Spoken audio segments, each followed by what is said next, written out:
Dan ini adalah contoh SPT masa PPN yang sudah berhasil saya laporkan. Kemudian ini adalah bukti lapornya ya, yang kita download dari aplikasi Kortek. Itu tadi saya download dari menu surat pemberitahuan SPT, kemudian di bawah kita klik yang SPT dilaporkan ya.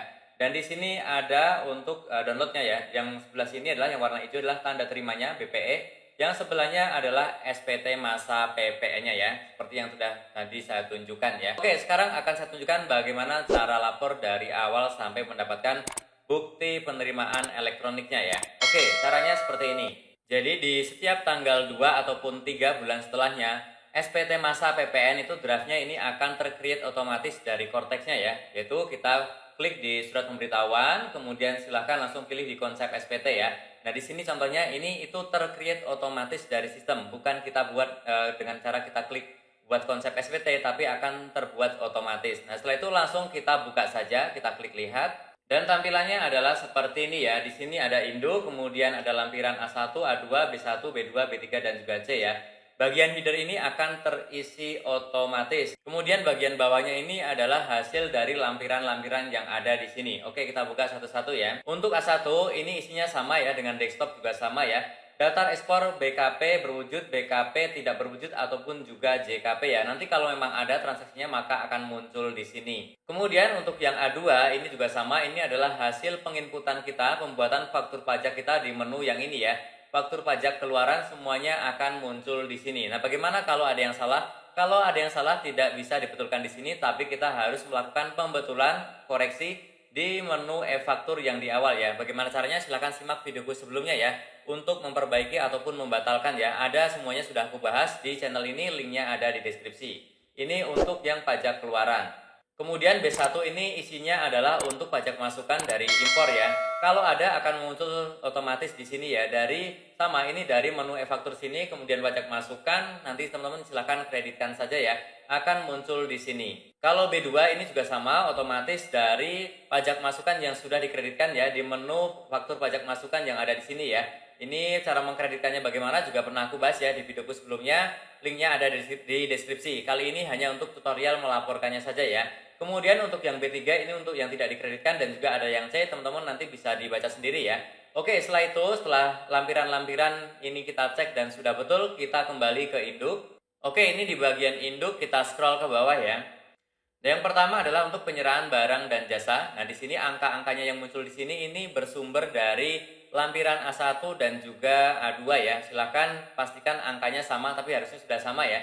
Kemudian untuk pajak yang digunggung silahkan teman-teman nanti bisa upload di sini ya, gampang tinggal klik saja seperti ini. Kemudian nanti pilih ya, ini ada templatenya, kemudian diisi templatenya, kemudian silahkan diunggah lagi di sini ya. Kemudian untuk yang tidak terutang PPN juga sama ya, teman-teman bisa lakukan di sini ya. Dan juga untuk yang mendapatkan fasilitas PPN juga bisa diupload di sini saja ya. Caranya gampang, tinggal pilih ya. Templatenya sudah ada, diisi, kemudian masukkan lagi ya. Oke, setelah itu teman-teman scroll lagi ke bawah. Nah, untuk perolehan barang dan jasa ini isinya adalah dari pajak masukan ya, di B1 ataupun B2 ya. Nanti akan masuk di sini. Kebetulan kalau contoh saya ini tidak ada pajak masukan ya di bulan Januari. Kalau ada ini akan terisi otomatis. Kalau ada yang salah, teman-teman silahkan kembali ke faktur pajak ya. Faktur pajak masukan di situ silahkan dicek di sana ya, ataupun hubungi rekanannya, hubungi pihak penjualnya ya. Oke, kita scroll lagi ke bawah. Dan di bawah sini adalah perhitungan kurang bayarnya. Nah, kurang bayarnya ini akan terisi otomatis, yaitu dari pajak masukan dikurangi, pajak keluaran dikurangi dengan pajak masukan ya. Nah, ini contohnya di sini kurang bayar ya.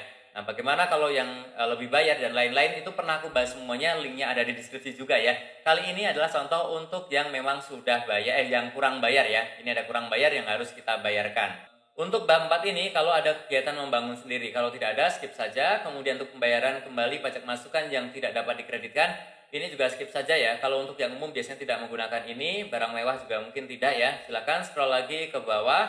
Oke, kita langsung saja ke bagian pernyataan ya. Oke, silakan teman-teman, silakan ini dipilih yang PKP, kemudian di sini untuk penandatangan dan juga namanya terisi otomatis, yaitu adalah VIC ataupun direkturnya ya. Kemudian kita tinggal masukkan saja untuk posisinya. Dan setelah itu langsung kita klik simpan konsep. Kemudian kita klik bayar dan lapor. Nah, mohon maaf ini tidak bisa saya lanjutkan, tapi akan saya jelaskan ya. Jadi saat kita klik bayar dan lapor ini ada dua pilihan. Kalau kita punya deposit ya, punya setoran deposit, maka kita bisa menggunakan setoran deposit itu untuk membayar kurang bayarnya dari SPT masa PPN ini. Tetapi kalau misalkan tidak, maka kita bisa pilih e-billing dan langsung akan terdownload e-billingnya otomatis. Ini sebenarnya pernah aku buat juga ya tutorialnya ya. Nanti juga sama ini di deskripsi ya. Oke, silakan, intinya silakan simpan konsep, kemudian klik bayar dan lapor.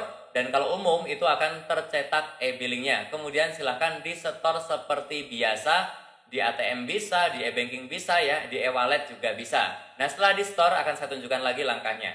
Oke, saya lanjutkan. Kita klik yang surat pemberitahuan SPT, kemudian kita pilih yang surat pemberitahuan SPT lagi yang paling atas ya. Maka nanti kan tampilannya seperti ini. Dan di sini konsep SPT ini adalah yang awal tadi saat kita membuat SPT-nya ya, pengisiannya dari sini. Kemudian saat kita sudah mencetak atau klik bayar dan lapor, kemudian tercetak e-billing, maka akan pindah ke sini ya, di menunggu pembayaran. Nanti akan ada di sini ya. Harusnya ada di sini, tapi karena ini sudah saya bayar langsung, maka dia akan pindah ke sini. SPT dilaporkan. Oke, kita klik saja. Dan untuk saat ini kalau kita klik yang SPT dilaporkan ya, ini masih lemot banget ya. Jadi munculnya adalah seperti ini, diabu-abukan seperti ini ya, tidak bisa kita klik apapun. Tapi nanti di sini akan muncul seluruh SPT masa PPN, seluruh SPT masa yang ada ya, bukan hanya yang dari Kortek, yang lama-lama juga akan muncul semuanya di sini. Oke, ini kalau menunggu lama sekali, jadi intinya ini seperti di awal video ya. Jadi di sini ini adalah contohnya ya, yang sudah berhasil. Harusnya di sini adalah masa Januari 2025 untuk PPN ya. Tinggal kita klik yang warna hijau ini untuk BPE-nya, bukti penerimaan elektroniknya ya, bukti lapor SPT PPN-nya. Dan juga untuk sebelahnya adalah untuk SPT PPN-nya. Ya, ini sudah mulai putih ya, tapi belum muncul tulisannya. Jadi memang sekarang masih lama, teman-teman harus bersabar memang di sini ya. Oke, jadi caranya seperti itu ya. Silakan di konsep SPT, saya ulang ya, di konsep SPT itu akan tercreate otomatis draftnya. Silakan diisi lengkap ya. Harusnya sih itu sudah cocok ya, karena itu hanya mengambil data-data yang ada di e-faktur ya. Kemudian teman-teman kalau sudah bikin e-billing, dia akan pindah ke SPT menunggu pembayaran. Dan kalau sudah dibayarkan, dia akan langsung di SPT dilaporkan. Jadi tidak ada lagi yang namanya menginput NTPN. Akan terotomatis menjadi terlapor jika sudah dibayarkan e-billingnya. Oke, caranya seperti itu. Silakan yang masih bingung, ada pertanyaan boleh bertanya saja di kolom komentar ya. Dan tentunya masih banyak lagi informasi serta tutorial yang akan aku sharingkan di channelku ini. Jadi jangan lupa untuk tekan tombol subscribe, like, dan juga share. Sampai jumpa di videoku selanjutnya. Terima kasih.